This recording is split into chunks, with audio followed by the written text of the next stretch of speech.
এখন কিছু মানুষ এলিয়েন খোঁজে না, অন্য গ্রহ থেকে আসছে সিগন্যাল ইত্যাদি না, ও বেটা নিজেই জানে না যে আমরা মানুষরাই তো এই গ্রহের বাসিন্দা না। আল্লাহ পাক এমন মালায়েকা সৃষ্টি করেছেন যারা এক ফুৎকারে পুরো মহাবিশ্ব ধ্বংস হয়ে যাবে। এটা হচ্ছে পৃথিবীর সামনের ভবিষ্যৎ। আর আমাদেরকে ওই যে অন্ধকারের পথযাত্রী যারা আলোর সংজ্ঞা শেখায়, ওরা বলে যে না, পৃথিবীর পরে আমরা মঙ্গলে গিয়ে থাকবো, তারপরে অন্য একটা গ্রহে গিয়ে থাকবো, অমুক গ্রহে পানি পাওয়া গেছে ওখানে যাব। মানুষকে রঙিন স্বপ্ন দেখায়, কারণ ওরা হয়তো বুঝে ফেলেছে যে পৃথিবীতে আমরা আর বেশি দিন নাই। যা শুরু করেছি ওয়ার্ল্ডে, আমরা নিজেরাই পৃথিবীটা ধ্বংস করে ফেলি নাকি আল্লাহ ভালো জানে। আল্লাহ পাক একা ছিলেন, কিচ্ছু ছিল না, কথা ঠিক আছে? হুয়াল আউয়ালু, আল্লাহ পাক প্রথম, তার আগে কিছু ছিল? আচ্ছা, এরপর আল্লাহ পাক সৃষ্টি করলেন কি? কলম। কি সৃষ্টি করলেন? কলমের আগে হচ্ছে আরশ, কলমের আগে আরশ, এবং তার কেন আরশুহু আলাল মা, তার আরশটা ছিল কিসের উপরে? পানির উপরে। আল্লাহ পাক এরপর সৃষ্টি করেছেন কলম, সৃষ্টি করে বলেছেন উক্তুব, তুমি লিখো। কলম বলেছে মাযা আকতুব, আমি কি লিখবো? আল্লাহ বলছেন কিয়ামত পর্যন্ত যা যা হবে সব লিখে ফেলো। লাউহে মাহফুজের মধ্যে পুরো হিস্ট্রির শুরু থেকে শেষ পর্যন্ত কি হবে সব লেখা আছে, একদম টু দা পয়েন্ট লেখা আছে। আপনি চাইলেও আপনার তাকদীর এর মৌলিক বিষয়গুলো পরিবর্তন করতে পারবেন না। পারবেন? কার হাতে? এটা আল্লাহর হাতে। এখানে একটা কথা বলি, এখনকার এই যে বিজ্ঞান যুক্তি দর্শন, এরা কি তাকদীরে বিশ্বাস করে? করে না। আর তাকদীর হচ্ছে ইমানের 6 পিলারের এক পিলার। কেউ যদি তাকদীরে বিশ্বাস না করে সে কি ইমানদার হবে? হবে না। আপনার শিক্ষার মধ্যে কুফরি আছে। শিক্ষা ব্যবস্থা শিখাচ্ছে যে পরীক্ষা নিরীক্ষা যুক্তি দর্শন বিজ্ঞান দিয়ে কিছু প্রমাণ করতে না পারলে সেটা জ্ঞান নয়, তাই না? এটা শিখাচ্ছে না? তো আল্লাহকে আপনি ল্যাবে প্রমাণ করতে পারছেন না, মালায়েকা ফেরেশতাদেরকে আপনি ল্যাবে প্রমাণ করতে পারছেন না। তারপরে আসমানি কিতাবগুলো আগেরগুলো আপনি দেখেননি, চাক্ষুষ দেখেননি, নবী রসুলদেরকেও দেখেননি, তাই না? পরকালের যে আপনার কবরের আযাব, ইল্লিন, সিজ্জিন, যে মিজান, যে পুলসিরাত, জান্নাত জাহান্নাম দেখেছেন? এগুলোকে ল্যাবে প্রমাণ করতে পারবেন? এই যে তাকদীর, ভাগ্য, ল্যাবরেটরিতে বসে প্রমাণ করা যাবে? তাদের মতে পরীক্ষা নিরীক্ষা পর্যবেক্ষণের মাধ্যমে প্রমাণ না করতে পারলে সেটার গ্রহণযোগ্যতা নেই। আমাদের ইমানের যে মূলনীতি, এগুলো আল্লাহ, কিতাব, আসমানি কিতাব, রাসূলগণ, পরকাল, মালায়েকা, এই যে 6টা পিলার তাকদীর, প্রত্যেকটাই কিন্তু গায়েবে বিশ্বাস, অদৃশ্য বিশ্বাস। দেখি নাই আল্লাহকে, বিশ্বাস করি, করি না? মালায়েকা দেখি নাই, বিশ্বাস করি না? জিনকে দেখেছেন? বিশ্বাস করেন না? রূহ বা আত্মাকে দেখেছেন? বিশ্বাস করেন না? কবরের আযাব, জান্নাত জাহান্নাম, মিজান, পুলসিরাত, এগুলো বিশ্বাস করেন না? এগুলো যেগুলো আমরা বিশ্বাস করি সেগুলো সব গায়েব না, অদৃশ্য নয়? আলিফ লাম মিম যালিকাল কিতাব লা রাইবা ফি হুদাল লিল মুত্তাকিন আল্লাযীনা ইউমিনুনা বিল গায়ব। এই যে যারা গায়েবের প্রতি বিশ্বাস করে তারাই তো মুত্তাকি, তাই নয় কি? আর এই বইটা মুত্তাকিদের জন্য। তো মুত্তাকি হতে হলে, ইমানদার হতে হলে আমাকে গায়েবে বিশ্বাস করতে হচ্ছে। আর তারা বলছে গায়েবে বিশ্বাস করলে আপনি মৌলবাদী। কথা বুঝতে পারছেন এবার? যেহেতু এগুলো মৌলিক বিষয়, ফান্ডামেন্টাল বিষয়, যেগুলো আপনি পরীক্ষা নিরীক্ষা যুক্তি দর্শন দিয়ে প্রমাণ করতে পারছেন না, তারপরেও বিশ্বাস করছেন, তাহলে আপনি একজন মৌলবাদী তাদের মতে। এই হলো একটা সংজ্ঞা ওদের। আর আমরা বলছি যে আমরা যতক্ষণ পর্যন্ত এই 6টা পিলারে বিশ্বাস করছি না ততক্ষণ মুমিনই হতে পারছি না, মুসলিমও হতে পারছি না। মুত্তাকি মুহসিন হওয়া তো অনেক দূরের কথা। তাই একজন ফান্ডামেন্টালিস্ট না হলে আমি পরিপূর্ণ মুসলিমই হতে পারবো না। তাই প্রত্যেকটা মুসলিমকে মৌলবাদী হতেই হচ্ছে, তাই নয় কি? তো এই শব্দটা ভালো না খারাপ? ভালো শব্দ, ভালো শব্দ অবশ্যই। কারণ ফান্ডামেন্টাল বিষয়গুলোতে বিশ্বাস না করলে আমি তো মুসলিমই হতে পারবো না। তাদের বিষয়গুলো একটা সমস্যায় ভোগে, সেটা হচ্ছে যে জ্ঞান আল্লাহর পক্ষ থেকে এসেছে এটা তারা বিশ্বাস করতে চায় না। জ্ঞান যে আল্লাহর পক্ষ থেকে এসেছে এটা তারা বিশ্বাস করতে চায় না। আমরা কোরআনে দেখছি আল্লাহ পাক বলছেন ওয়াআল্লামা আদামাল আসমাআ কুল্লাহা। আল্লাহ পাক আদম আলাইহিস সালামকে সমস্ত নাম শিক্ষা দিয়েছেন। আদম আলাইহিস সালাম জানতেন না? জানতেন? জানতেন না। ওয়াআল্লামাল ইনসানা মা লাম ইয়ালাম, মানুষকে সেই জ্ঞান শিক্ষা দিয়েছেন যা মানুষ জানতো না। আদম তুমি বলে দাও নামগুলো কি, তিনি বলে দিলেন। মালায়েকাদেরকে বললেন বলো নামগুলো কি, তিনি বলতে পারলেন না, তারা বলতে পারলেন না। লা ইলমা লানা ইল্লা মা আল্লামতানা, আমাদের সেই জ্ঞান নাই, যতটুকু আপনি শিখিয়েছেন অতটুকু জানি। তার মানে বুঝতে পারলাম জ্ঞান কার কাছ থেকে আসে। সূরা কাহফ পড়েন 29 নম্বর আয়াতে আল্লাহ পাক বলেছেন ওয়াকুলিল হাক্কু মির রাব্বিকুম, হক সত্য মিথ্যার মানদণ্ড কার পক্ষ থেকে আসে? ফালা তাকুনান্না মিনাল মুমতারিন, সূরা বাকারায় আছে, সন্দেহবাদীদের অন্তর্ভুক্ত হয়ো না। আল হাক্কু মির রাব্বিক। তো আমাদের সংজ্ঞা হচ্ছে জ্ঞান, সত্য মিথ্যার মানদণ্ড, ন্যায় অন্যায়ের মানদণ্ড, ভালো মন্দের মানদণ্ড কার পক্ষ থেকে আসে? আল্লাহর পক্ষ থেকে আসে। এটা অবনত চিত্তে, বিনা যুক্তি, বিনা তর্ক, বিনা বিজ্ঞানে মেনে নেওয়ার নামই হচ্ছে ইসলাম। এখানে যুক্তি বিজ্ঞান দর্শন পরের সাবজেক্ট, আগে আত্মসমর্পণ, তার নাম ইসলাম। ইয ক্বালা লাহু রাব্বুহু আসলিম, যখন ইব্রাহিমকে তার রব বলেছিলেন, যখনই বলেছেন আত্মসমর্পণ করো, ক্বালা আসলামতু লিরাব্বিল আলামিন, তিনি সাথে সাথে বলেছেন আমি এই জগৎ সমূহের রবের কাছে আত্মসমর্পণ করলাম। ইব্রাহিম তোমার সন্তান এবং স্ত্রীকে রেখে আসো ওই মরুভূমিতে।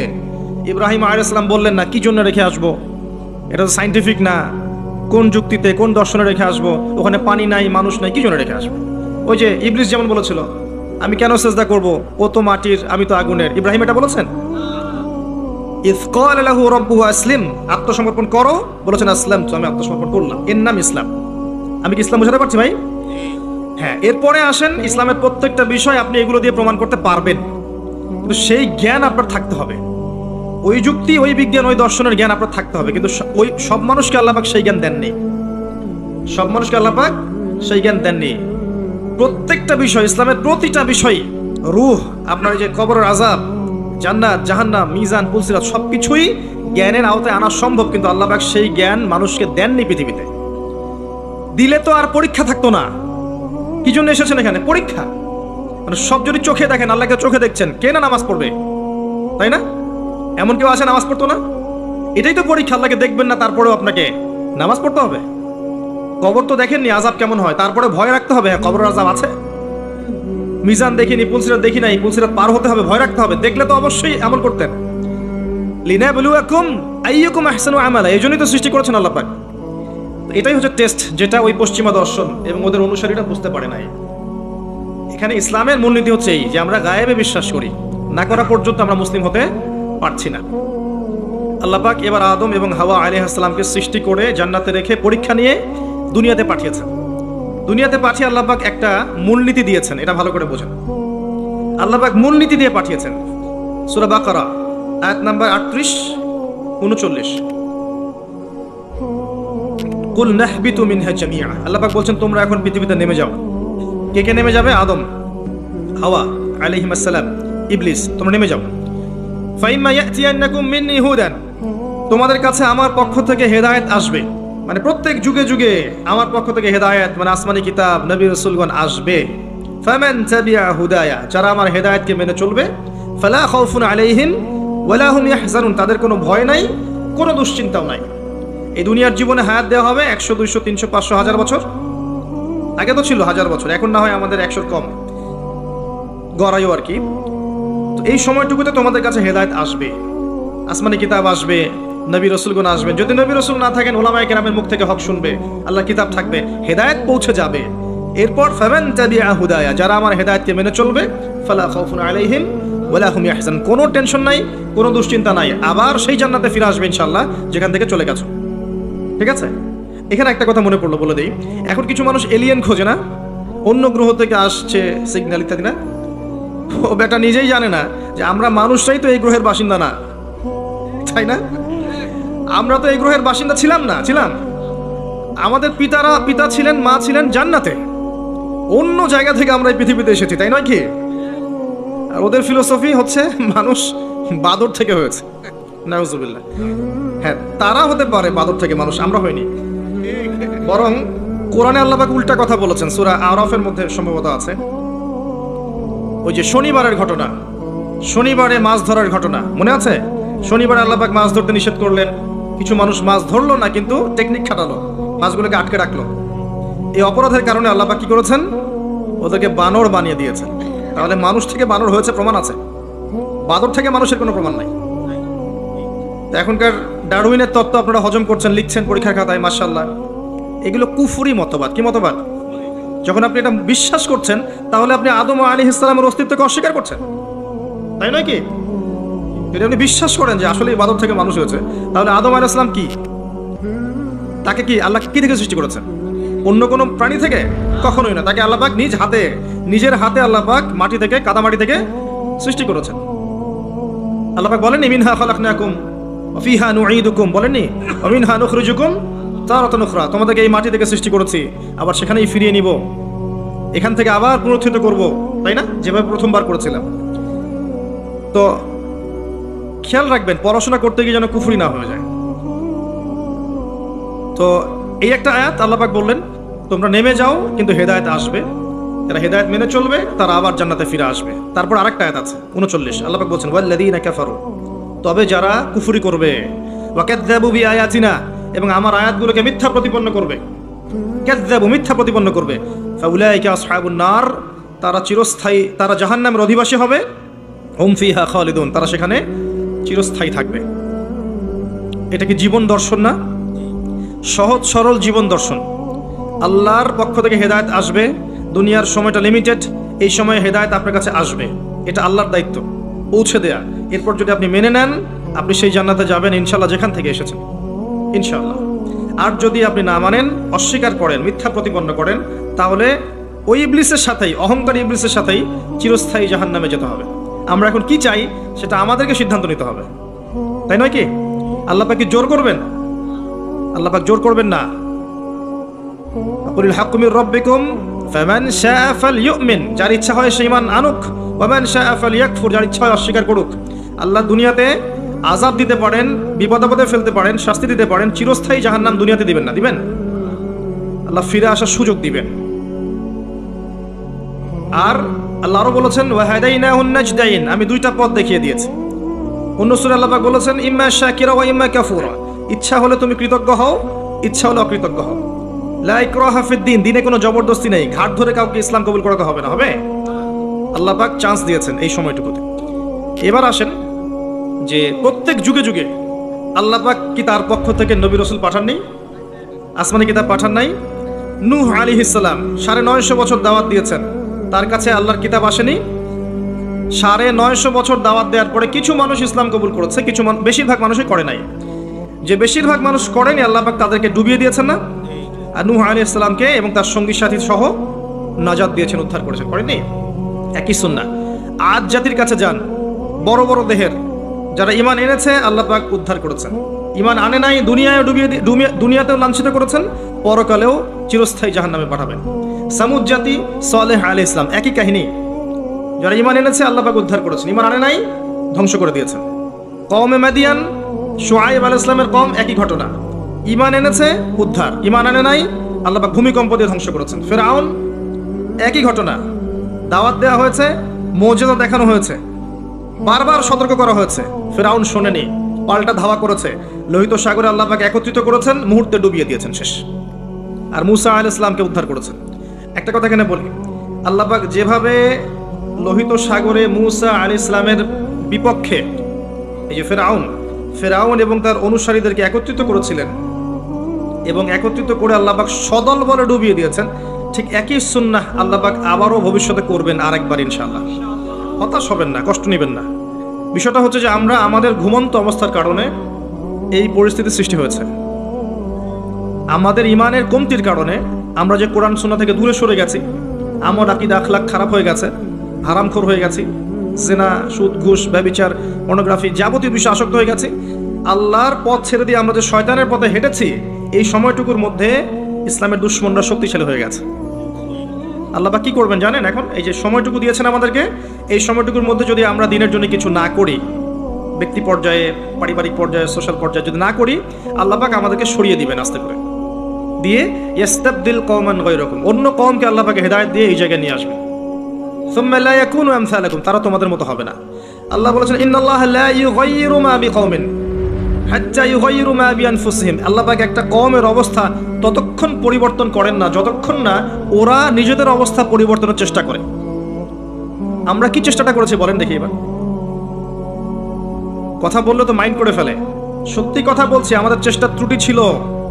অনেক বড় বড় ইস্যু আছে যেখানে আমরা চেষ্টা মোটেও করতে পারি নাই। আমরা ছোটখাটো বিষয় নিয়ে এত ব্যস্ত ছিলাম একে অন্যের সাথে মানে কাদা ছড়াছড়ি করতে, যে এই সুযোগে আমাদের শত্রুটা অনেক দূর হেঁটে গেছে। এটা ক্যাচ করা এখন আমাদের জন্য অনেক কঠিন হয়ে গেছে। এখনও আমরা সেই একই কাজই করে যাচ্ছি। জি, এখন 2022-এ এসেও দেখবেন আমরা সেই একই কাজই করে যাচ্ছি। আর যারা চেষ্টা করেছিলেন সত্যিকার অর্থেই, তাদেরকে আমরা দিন দিন হারিয়ে ফেলেছি, তাদেরকে আমরা ডে বাই ডে হারিয়ে ফেলেছি। আল্লাহ পাক যেন নতুন প্রজন্ম সৃষ্টি করেন। আল্লাহ যাকে পছন্দ করেন আল্লাহ পাক যেন তাকে কবুল করেন। আল্লাহ যার মধ্যে খুলুসিয়াত দেখেন, সামর্থ্য দেখেন, যোগ্যতা দেখেন, ঈমান দেখেন, তাকওয়া দেখেন, আল্লাহ পাক তাকেই যেন কবুল করেন। তাদেরকে দিয়ে আল্লাহ পাক এমন একটা রেভলিউশন ক্রিয়েট করেন যাতে আগামী দিনগুলোতে মুসলিমরা অধঃপতনের হাত থেকে রক্ষা পায় এবং কোরআন এবং হাদিসকে হাতে নিয়ে এই জালেম সভ্যতাকে চ্যালেঞ্জ করতে পারে এবং আল্লাহর জমিন, আল্লাহর দিনের যে নূর, যে রব, আল্লাহর দিনের যে ফ্লেভার, যে আধ্যাত্মিকত্ব, যে পতাকার রং, এটা যেন আল্লাহ পাক প্রতিষ্ঠা করতে পারে, তৌফিক দান করেন। তো আমি বুঝাচ্ছিলাম যে প্রত্যেক যুগে একই সুন্নাহ। মুসা আলাইহিস সালাম এটা বুঝলেন। আসেন তারপরে আমাদের নবী মুহাম্মদ সাল্লাল্লাহু আলাইহি ওয়াসাল্লামের কাছে আসেন। এখান থেকে শেষ করছি আলোচনার দিকে। আমি মুহাম্মদ সাল্লাল্লাহু আলাইহি ওয়াসাল্লামের সময়ে আবু জাহেল, আবু লাহাব, উতবা, শাইবা, রাবিআ এরা ছিল না? কুরাইশ। মুহাম্মদ সাল্লাল্লাহু আলাইহি ওয়াসাল্লামকে বাধা পেতে হয়েছে প্রথমত নিজেদের লোক থেকে, তাই না? নিজের ঘর, নিজের চাচা, নিজের বংশ। এটাই সুন্নাত ভাই, যে কবুলিয়াত যারা পাবে ওদেরকে ঘর থেকেই বাধা দেওয়া হয়। বিরোধী শক্তিরা পরে। আমরা কিন্তু দরুদে পড়ি আল্লাহুম্মা সাল্লি আলা মুহাম্মদ ওয়া আলা আলি মুহাম্মদ কামা সাল্লাইতা আলা ইব্রাহিম। কখনো কি চিন্তা করেছেন যে অন্য নবীদের নাম বাদ দিয়ে এখানে ইব্রাহিমের নাম কেন? ভেবেছেন কখনো? একটু দুইজনের জীবনী পড়ে দেখবেন, দুইজনের জীবনীর মধ্যে অনেক মিল আছে। এমনকি আমাদের নবীজি বলেছেন সাল্লাল্লাহু আলাইহি ওয়াসাল্লাম, মেরাজের রাতে আমি যখন আল্লাহর সাথে দিদার সাক্ষাতে গিয়েছিলাম তখন আমি দেখেছি ইব্রাহিম আলাইহিস সালামকে, এবং আমার চেহারা ঠিক তার মতোই, তার চেহারা আমার মতোই, চেহারাতেও মিল আছে। ইসলামের ছেলে ইসমাইল আলাইহিস সালামের বংশ হচ্ছে আমাদের নবী মুহাম্মদ সাল্লাল্লাহু আলাইহি ওয়াসাল্লাম। দুজনের জীবনী পড়ে দেখবেন, দুজনের জীবনীর মধ্যে প্রচুর মিল। নবী মুহাম্মদ সাল্লাল্লাহু আলাইহি ওয়াসাল্লামকে পরিবার থেকে বাধা পেতে হয়েছে, ইব্রাহিম আলাইহিস সালামকেও পেতে হয়েছে। নবী সাল্লাল্লাহু আলাইহি ওয়াসাল্লামকে ধর্ম নেতারা বাধা দিয়েছেন, ইব্রাহিম আলাইহিস সালামকেও দিয়েছেন। নবী সাল্লাল্লাহু আলাইহি ওয়াসাল্লামকে সমাজ থেকে তাড়িয়ে দেওয়া হয়েছে, ইব্রাহিম আলাইহিস সালামকেও হিজরত করে চলে যেতে হয়েছে। নবী সাল্লাল্লাহু আলাইহি ওয়াসাল্লাম ওই যে মূর্তি ভাঙার মানুষ, তাই না? মক্কা বিজয়ের সময় সব ভেঙে ফেলেছিলেন না? ওয়াকুল জাআল হক ওয়া যাহাকাল বাতিল, এটা পড়ে পড়ে সেই প্রেক্ষাপটে ভেঙেছেন। তারপর তার মানে আপনারা আবার অমুসলিমদের মূর্তি ভাঙতে যায় না, ওটা সেই প্রেক্ষাপট নয়। তিনি মক্কা বিজয় করেছেন, ইসলামিক স্টেট কায়েম করেছেন। ইসলামিক স্টেট কায়েম করার পর তিনি তার লিডার, আমির হিসেবে তার ডিসিশন তিনি নিতেই পারেন, এটা তার রাইটস আর আছে। এটা এখানে আপনি খাটাতে পারবেন না, কারণ এটা সেকুলার স্টেট। এখানে কোনো অমুসলিমের অধিকার হস্তক্ষেপ করতে পারবেন না, তারা তার মতো ধর্ম পালন করবে। ইব্রাহিম এর জীবনে গিয়ে দেখেন তিনিও কিন্তু ওই যে মূর্তি ভেঙে দিয়েছে। মানে অনেক মিল আছে, আপনি খেয়াল করে দেখবেন জীবনের প্রতিটা ক্ষেত্রেই ইব্রাহিম এবং মুহাম্মদ সাল্লাল্লাহু আলাইহি ওয়াসাল্লামের প্রচুর মিল আছে। হয়তো বা এই কারণে, আল্লাহ ভালো জানেন, হয়তো বা এই কারণে এখানে নামের মধ্যে পাশাপাশি রাখা হয়েছে। আল্লাহু আ'লাম বিস-সাওয়াব, আল্লাহ পাক ভালো জানেন। এটা অন্য একজন আলেমের ব্যাখ্যা, আমি আমার মুখ দিয়ে করলাম। তো নবী মুহাম্মদ সাল্লাল্লাহু আলাইহি ওয়াসাল্লামের জীবনের দিকে তাকান, দেখেন তাকে এই যে আবু জাহেল, আবু লাহাব, উতবা, শাইবা কেউ মেনে নেয়নি। তাকে সমাজে নির্যাতন সহ্য করতে হয়েছে, গালি মন্দ খেতে হয়েছে, হত্যার চেষ্টা করা হয়েছে, দেশ ত্যাগ করে অন্য জায়গায় হিজরত করতে হয়েছে। কিন্তু আল্লাহ রাব্বুল আলামিন তাকে এবং তার অনুসারীদেরকে কিয়ামত পর্যন্ত কিন্তু চিরঞ্জীব করে রেখেছেন, রাখেন নাই? পক্ষান্তরে তার বিরোধিতা যারা করেছিলেন তাদের কাউকে কি আল্লাহ পাক অস্তিত্ব রেখেছেন?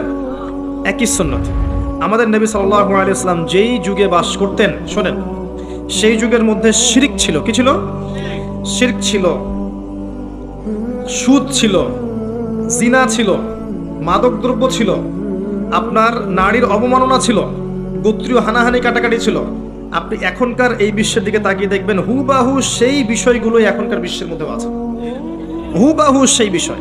পুরো ওয়ার্ল্ড ওয়াইড আপনি শিরক দেখবেন, ওয়ার্ল্ড ওয়াইড আপনি রিবা, সুদ দেখবেন, সারা বিশ্বব্যাপী আপনি মাদক দেখবেন, সারা বিশ্বব্যাপী নারীর অবমাননা দেখবেন, বেহায়াপনা দেখবেন, জিনা দেখবেন, সারা বিশ্বব্যাপী আপনি দেখবেন গোত্রীয় হানাহানি এখন রাষ্ট্রীয় হানাহানিতে রূপ নিয়েছে। একই স্টাইল চলছে। এরকম একটা জায়গায় নবী সাল্লাল্লাহু আলাইহি ওয়াসাল্লামের কাছে এই বইটা নাজিল করা হলো, আল কোরআনুল কারীম। এই কোরআনুল কারীম দিয়ে নবী সাল্লাল্লাহু আলাইহি ওয়াসাল্লাম 23 বছর দাওয়াতি কাজ করলেন। কত বছর? এবার 23 বছর পরের মক্কার দিকে আপনি তাকান, এখানে কোনো শিরক নাই, আছে? কোনো সুদ নাই, মাদক নাই, নারীর কোনো অবমাননা নাই, কোনো অশ্লীলতা নাই, গোত্রীয় হানাহানি কাটাকাটি কিচ্ছু আছে? কিচ্ছু নাই। এই 23 বছর শুধুমাত্র আল কোরআন এবং এর ব্যাখ্যা সুন্নাহ, এই দুইটাকে কাজে লাগিয়ে নবী সাল্লাল্লাহু আলাইহি ওয়াসাল্লাম জাহেলি সমাজকে সোনালী সমাজে পরিণত করলেন। এই এখন আমাকে বলেন, সেই আল্লাহ কি এখন নাই? সেই কিতাব নাই? সেই নবীর সুন্নাহ নেই?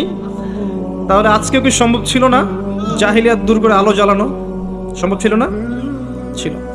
কিছু কাজ করতে হতো বা করতে হবে, বলে দেবো কি কি? আল্লাহ আমাকে তৌফিক দান করুন, আপনাদের সবাইকেও করার তৌফিক দান করুন। দুইটার দিক বলছি। এক নাম্বার দিক হচ্ছে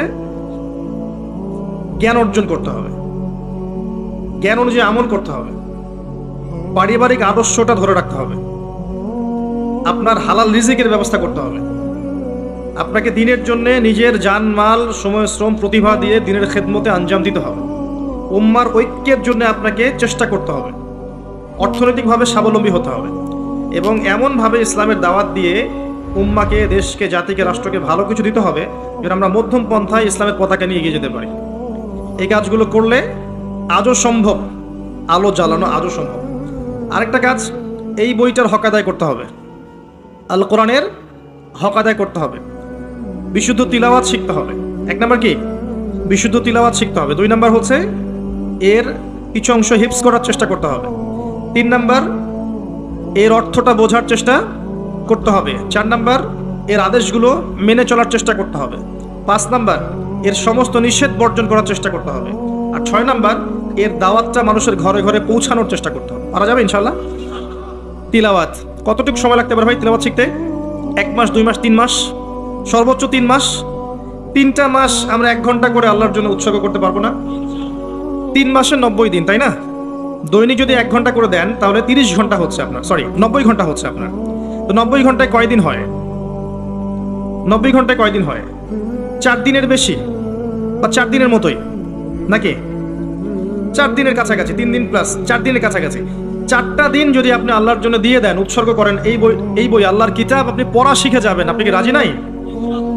মাত্র 4টা দিন আপনি উৎসর্গ করেন আল্লাহর জন্য। একজন ওস্তাদের কাছে যান, একজন কারির কাছে যান, মাদ্রাসার শিক্ষকের কাছে যান। আর আমার পরামর্শ যে কমই মাদ্রাসার ওস্তাদদের সাথে থাকেন, এটা আমার পরামর্শ। তাহলে আপনি ভালো শিখবেন। আরবি ব্যাকরণ থেকে শুরু করে আপনি কোরআন, হাদিস, ফিকহ, অন্যান্য বিষয়গুলো ভালো শিখবেন ইনশাআল্লাহ।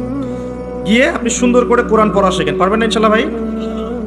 তিলাওয়াত শিখতে 3 মাস লাগে বলেছি। 3 মাসকে আপনি যদি 90 ঘন্টায় ভাগ করেন, দেখবেন আপনি আপনার জীবনের 4 দিন দিচ্ছেন মাত্র। 4 দিন কোনো আলেমের কাছে যান, মুয়াজ্জিন, ইমাম সাহেব, কওমি মাদ্রাসার শিক্ষক, তার কাছে গিয়ে পড়ে থাকেন, আপনি দেখবেন কোরআন শিখে ফেলেছেন ইনশাআল্লাহ। ডেইলি 1 ঘন্টা করে সময় দেওয়া যাবে না ভাই? যাবে না? 1 ঘন্টা আপনি টেলিভিশন বা ফেসবুক, ইউটিউবিং করে কিন্তু নষ্ট করেন না? 1 ঘন্টার চেয়ে বেশি করেন। আড্ডা মেরে, গল্পগুজব করে, যে দোকানে চায়ের স্টলে বসে আমরা নষ্ট করি না? আমি যদি মারা যাই, এই মানুষগুলোর কেউই আমাকে মনে রাখবে না যাদের জন্য আপনি এত কিছু করছেন। একটা সময় পর্যন্ত রাখতে পারে, এরপর আস্তে আস্তে মানুষের স্মৃতি থেকে কিন্তু আপনি ভুলে যাবেন। মানুষ কাদেরকে মনে রাখে? যারা পৃথিবীতে ভালো কিছু করে গেছে, এদেরকে মানুষ মনে রাখে, তাই না? আমরা যারা সাধারণ মানুষ, আমাদেরকে কি খুব বেশি মানুষ মনে রাখবে ভাই? রাখবে না। যাদের জন্য আমরা সারা জীবন দিয়ে দিচ্ছি, যে বাড়ি, গাড়ি, টাকা কড়ি, ব্যাংক ব্যালেন্স, এগুলো করছি, দেখা যাবে এগুলো করতে করতে আমাদের হায়াত শেষ, মৌতের 40 দিনের মধ্যে দেখবেন ভুলে গেছে, সম্পত্তি নিয়ে কারাকারি শুরু করে দিয়েছে, করে না? তো দুনিয়ার মানুষের স্বার্থ দেখে নিজের স্বার্থ নষ্ট করার কোনো মানে হয়? আমাদের স্বার্থ হচ্ছে কবর, তাই না? আর পরকালে কোরআন আমার সাথে যাবে না? যাবে না? কোরআন সুপারিশ করবে না? করবে ইনশাল্লাহ। অতএব কোরআনকে সময় দেন, স্মার্ট হয়ে যান। আপনি আপনার ভালো বোঝার শিখেন, কোরআন পড়েন, কোরআন তেলাওয়াত করা শেখেন। 3 মাস, 4 মাস, 5 মাস, 6 মাস, যত সময় লাগে লাগুক আপনি শেখেন। পারা যাবে ইনশাল্লাহ। আগামী রমজান আসার আগেই কারা কারা শিখবেন হাত তোলেন ইনশাআল্লাহ। মাশাআল্লাহ, জাযাকুমুল্লাহ। বসেন। প্রত্যেক হরফে 10 নেকি পাবেন। আলিফ লাম মিম বললে 30 নেকি পাবেন। কোরআনে সূরা ফাতিহা পড়বেন, এটা সকল রোগের শেফা। আয়াতুল কুরসি পড়বেন প্রত্যেক ফরজ সালাতের পর, সূরা বাকারার 255 নম্বর আয়াত, আয়াতুল কুরসি। মৃত্যু ছাড়া জান্নাতে যাওয়ার জন্য কোনো বাধা নাই সেই ব্যক্তির। রাতের বেলা সূরা মুলক পড়বেন, ওই ব্যক্তির কবরের আযাব ইনশাআল্লাহ আল্লাহ পাক মাফ করে দিবেন। সূরা কাহফ পড়বেন শুক্রবার, জুমার দিনে, আল্লাহ পাক আপনার জীবদ্দশা বের হলেও আপনাকে আল্লাহ পাক হেফাজত করবে ইনশাআল্লাহ। সূরা ইয়াসিন মুখস্থ করবেন, আর রহমান পড়বেন, সূরা বাকারার শেষের 2-3টা আয়াত পড়বেন রাতের বেলা। সারা রাত ইবাদত করলে যে নেকি হয়, আপনি এখন সূরা বাকারার শেষের 3টা আয়াত পড়ে ঘুমিয়ে যান, সেই নেকি পাবেন ইনশাআল্লাহ। সবই সহিহ হাদিসে এসেছে। সূরা ইখলাস পড়েন 3 বার বা 10 বার, সূরা ফালাক পড়েন 3 বার, নাস পড়েন 3 বার, দৃশ্য অদৃশ্যের সমস্ত ক্ষতি থেকে আপনি বেঁচে থাকবেন ইনশাআল্লাহ। সূরা কাফিরুন পড়েন ঘুমানোর সময়, আল্লাহ পাক আপনাকে শিরকের পাপ থেকে বাঁচিয়ে রাখবে। এই ফজিলতগুলো কখন পাবো ভাই? যখন আমি কোরআন বিশুদ্ধ করে পড়তে জানবো, তখনই তো, নাকি? যদি বিশুদ্ধ পড়তে না জানি, সারা জীবন ভুল পড়ে যাবো, অর্থ বিকৃত হবে, আমার ইমানের জায়গায় কুফরি হয়ে যেতে পারে। ঠিক আছে, কোরআনে এমন অনেক জায়গা আছে যেখানে মাখরাজের কারণে, অক্ষরের 19-20-এর কারণে এমন অর্থ পরিবর্তন হতে পারে যে ইমান এবং কুফরির প্রশ্ন চলে আসতে পারে। অতএব খুব ভালো করে কোরআন তেলাওয়াত করা শিখতে হবে এবং নিয়মিত কমপক্ষে 1 পারা করে কোরআন পড়ার চেষ্টা করবেন। পারা যাবে ইনশাল্লাহ? ডেইলি 1 পারা মানে আপনার মাসে 30 পারা, মানে প্রতি মাসে আপনি একটা খতম দিচ্ছেন, বছরে আপনি 12টা খতম দিচ্ছেন। পারা যাবে ইনশাল্লাহ? আল্লাহ পাক তৌফিক দান করুন, আমিন। 1 পারা পড়তে খুব বেশি সময় লাগে না, সর্বোচ্চ আপনার যদি পড়ার ফ্লুয়েন্সি থাকে আপনি আধা ঘন্টা 40 মিনিট লাগবে, একটু ধীরে পড়েন 1 ঘন্টা লাগবে। এই কাজটা করতে পারেন। আমার পরামর্শ হচ্ছে ফজরের নামাজের পরে। ফজরের নামাজটা পড়া হয়ে গেল, পড়ে আপনি এখন জিকির আজগার করছেন, তাসবিহ তাহলিল করছেন, করতে করতে করতে কোরআনটা নিয়ে বসলেন, বসে 1 পারা পড়ে ফেললেন। 1 পারা পড়তে পড়তে আপনার 1 পারার হক আদায় হয়েছে, দেখবেন সূর্য উঠে গেছে। সূর্য উঠে গেল, এশরাকের সময় হয়ে গেল, তখন আপনি 2 রাকাত নামাজ পড়ে বাসায় ফিরে যান, একটা কবুল হজ, একটা কবুল ওমরার নেকি পাবেন ইনশাআল্লাহ। মনে করেন ঢাকা শহরের মানুষ, এখন আমি তো ঢাকার মানুষ হয়ে গেছি, জ্যামটা একটা কমন জিনিস না? জ্যামে বসে আছে আধা ঘন্টা 1 ঘন্টা বসে আছে, এই যে ফোন আছে, আপনি ফোনে অ্যাপস আছে না, অ্যাপস বের করেন, 10টা 20টা পড়ে ফেলতে পারবেন না? সময়টা কাজে লাগলো। সময় কাজে লাগাতে হবে, টাইম ভাগ করে করে স্মার্ট হতে হবে, টাইমটা কাজে লাগাতে হবে। মনে করেন আপনি শীতের বেলা ব্যাডমিন্টন খেলছেন, কথার কথা খেলেন তো নাকি, বা ফুটবল খেলছেন, বা যুবকরা অনেক সময় অনেক খেলাধুলা করে, ওই সময়টুকুর মধ্যেও কিন্তু আপনি সুবহানাল্লাহ পড়তেই থাকতে পারেন, মনে মনে, পারেন না? আলহামদুলিল্লাহ পড়তে থাকতে পারেন, আল্লাহু আকবার পড়তে থাকতে পারেন। মানে আপনি একটা কাজ করছেন আর একটা কাজ করতেছেন মনে মনে। এটাকে বলে যে প্রোডাক্টিভ মুসলিম, মানে আপনি আপনার সময়টাকে মূল্যায়ন করছেন। একই সাথে কয়েকটা কাজ করতে শিখতে হবে, একই সাথে কয়েকটা কাজ। আপনি হাঁটছেন, বাইক চালাচ্ছেন, বাইক চালাতে চালাতে আপনি পড়ছেন লা ইলাহা ইল্লাল্লাহু ওয়াহদাহু লা শারীকা লাহু লাহুল মুলকু ওয়া লাহুল হামদু ওয়া হুয়া আলা কুল্লি শাইইন কাদির। পারা যায় না? ড্রাইভ করছেন, সুবহানাল্লাহ, আলহামদুলিল্লাহ, লা ইলাহা ইল্লাল্লাহ, আল্লাহু আকবার, পড়া যায় না? একটা কাজ করতে গিয়ে আরো অনেকগুলো কাজ করা যায়। এই যে জিকিরের মধ্যে সবসময় আছেন, সবসময় জিকিরের মধ্যে যারা থাকবে, এদের যে কি ফজিলত আছে পরকালে, এটা বোঝানোর মতো ভাষা নাই আমার কাছে। এরা আল্লাহওয়ালা হয়ে যাবে এবং এদের মুখ থেকে দেখবেন, মৌতের সময় দেখবেন মুখ থেকে লা ইলাহা ইল্লাল্লাহ কালিমা ঠিকই বের হয়ে গেছে ইনশাআল্লাহ। তো একজন সাহাবী এসে জিজ্ঞাসা করেছিলেন, আমাকে একটা আমল বলে দেন ইয়া রাসূলুল্লাহ, আমি একটা আমল ধরে রাখবো। তিনি বললেন, তোমার জিহ্বাকে সবসময় আল্লাহর জিকিরে সিক্ত করে রাখো। তো একটা কাজ করতে গিয়ে অনেক জিকির করা যায়, আমি এটা বলতে গিয়ে আসলাম, সময়কে কাজে লাগান। 1 পারা করে পড়া সম্ভব প্রতিদিন? সম্ভব না? আল্লাহ পাক সবাইকে তৌফিক দান করুন, সবার আগে আমাকে তৌফিক দান করুন। অর্থ বোঝেন আর নাই বোঝেন, তেলাওয়াত করেন, কারণ সবাই অর্থ বুঝতে পারবে না, এটা সবার পক্ষে সম্ভব নয়। কিন্তু অর্থ বোঝেন আর নাই বোঝেন, আপনাকে তেলাওয়াতটা শিখতে হবে এবং করতে হবে নিয়মিত 1 পারা করে। যারা গবেষণা করতে চায় কোরআন, গবেষণার প্রথম শর্ত হচ্ছে আগে নিয়মিত তেলাওয়াত করা। নিয়মিত তেলাওয়াত করতে করতে করতে করতে আয়াতগুলো পরিচিত হয়ে যাবে আপনার কাছে। আয়াতগুলো যখন পরিচিত হবে তখন দেখবেন আপনার পড়তে কম সময় লাগছে এবং খুব দ্রুত আপনি ফজিলতপূর্ণ আয়াতগুলো, সূরাগুলো পড়তে পারছেন। আর বিশ্বাস করেন, কোরআন তেলাওয়াত করার পরে যদি আপনি জেনারেল সাবজেক্টগুলো পড়তে বসেন, সায়েন্সের, আর্টসের, কমার্সের, আপনার মেমোরি শার্প হবে ইনশাআল্লাহ। আপনার পড়ায় কোনো ক্ষতি হবে না। গার্ডিয়ানরা মনে করে যে কোরআন 1 ঘন্টা পড়লে মনে হয় আমার ছেলে পিছায় পড়বে, জি না, বরং তার মেমোরি আরও শার্প হবে। এবং যে যত বেশি কোরআন তেলাওয়াত করে তার মাথায় মানসিক চাপ নেওয়ার ক্ষমতা অত বাড়তে থাকে। মাথায় আপনি বেশি কোরআন পড়তে থাকেন, আপনি একসাথে মাথায় অনেক চাপ নিতে পারবেন। এটা খেয়াল করে দেখবেন, পড়া শুরু করেন, দেখবেন আপনি মাথায় অনেক চাপ নিতে পারছেন, মানসিকভাবে সুস্থ আছেন এবং ফ্রেশ আছেন। আরেকটা কথা বলি, জানি আমার এই কথাটা গডলেস ওয়ার্ল্ড বলতে বোঝাচ্ছি যে আল্লাহহীন এই সভ্যতা। আমি আল্লাহ মানে গড বলিনি, ওদের ভাষায় বলেছি, ওরা একটা গডলেস ওয়ার্ল্ড, আল্লাহহীন একটা সভ্যতা। আল্লাহ বিশ্বাস করে না, ঈশ্বরে বিশ্বাস করে না। আল্লাহর নাম কিন্তু গড বা ঈশ্বর নয়, আল্লাহ নাম আল্লাহ। ওদেরকে বোঝাতে গিয়ে শব্দটা বললাম আমি, ওরা এই কথাটা বিশ্বাস করবে না আমার যেটা আমি এখন বলতে যাচ্ছি, কিন্তু আল্লাহ পাক কোরআনে সেটা বলেছেন। আপনার কাছে মনে হবে যে যত রোগ ব্যাধি, বিপদ আপদ, বালা মুসিবত আছে, রোগ ব্যাধির কথাই ধরেন, এগুলোর শুধু চিকিৎসা দিয়ে শেফা হয়, আপনার কাছে এটা মনে হতে পারে। কোরআনে আল্লাহ পাক বলেছেন কোরআনও শেফা। কোরআন যারা বেশি বেশি তেলাওয়াত করে, এই তেলাওয়াতের বরকতে আল্লাহর ইচ্ছায় সে আরোগ্য লাভ করতে পারে। অনেকে বলতে পারে এটা আনসাইন্টিফিক কথা, তাদের দৃষ্টিতে না, তারা তো চাক্ষুষ ছাড়া বিশ্বাস করবে না, তাই না? আল্লাহ পাক কোরআনে বলেছেন ওয়া নুনাজ্জিলু মিনাল কোরআন মা হুয়া শিফাউ ওয়া রাহমাতুল লিল মুমিনিন। আমি কোরআন নাজিল করেছি, এই কোরআনের মধ্যে মুমিনদের জন্য শেফা আছে, আরোগ্য আছে। দেহের আরোগ্য, মনের আরোগ্য আছে, আত্মার রোগের শেফা আছে, এখানে দেহের শেফা আছে। আরেকটা আয়াত বলতে যাচ্ছি, সূরা বানু ইসরাইল। আপনি খেয়াল করে দেখবেন, যারা কোরআন তেলাওয়াত খুব বেশি বেশি করে অনেক ধরনের বিপদ আপদ, বালা মুসিবত, রোগ ব্যাধি থেকে আল্লাহ পাক হেফাজত করে রাখেন তাদেরকে। এটা তারা বুঝতে পারে, আপনি বুঝতে পারবেন না। আল্লাহ সূরা বানি ইসরাইলের মধ্যে বলেছেন, আল্লাহ বলেছেন যে ওয়াইদা ক্বরা'তাল কুরআন, হে নবী যখন তুমি কোরআন তেলাওয়াত করবে বা করো, জাআলনা বাইনাকা ওয়া বাইনাল্লাযীনা লা ইউমিনুনা বিল আখিরাহ হিজাবাম মাসতুরা।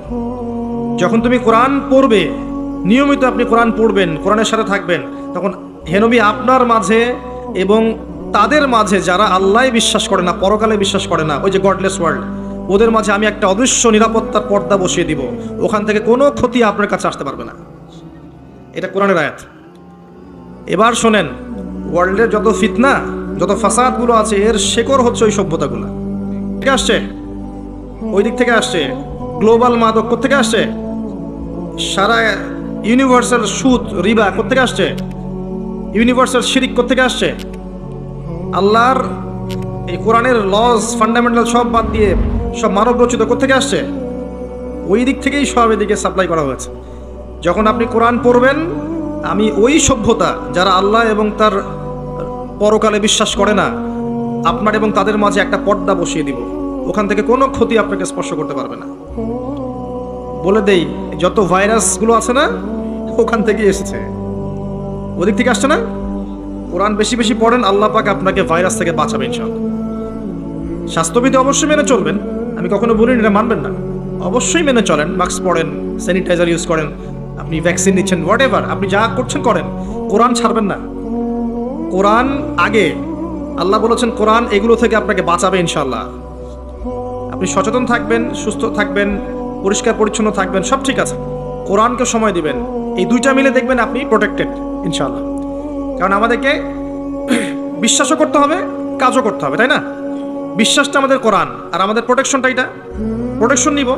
যুদ্ধ করতে গেছি, ঢাল তলোয়ার লাগবে না, খালি হাতে চলে যাবে নাকি?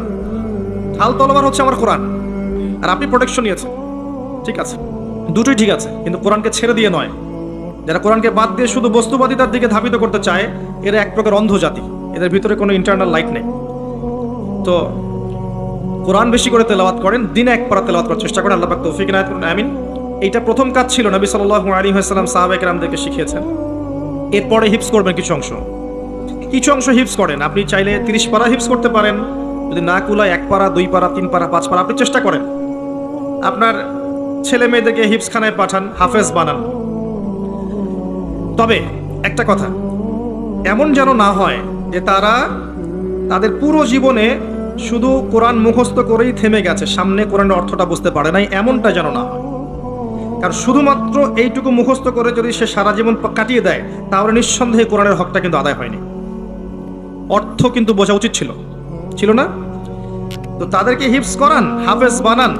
আমি কখনো বলিনি যে এই বাচ্চাদেরকে হিফজ করানো যাবে না বা হিফজখানাতেই অর্থ শেখাতে হবে, কথাটাকে ঘুরিয়ে একটা অর্থ নিয়েছে। ওই যে বললাম, আমি যেমন আমার স্বামীও তেমন, তো নিয়েছে যে হ্যাঁ, তাহলে তার স্বামীও স্ত্রী, তার স্বামীও একজন মহিলা, আমি যেমন আমার স্বামীও তেমন।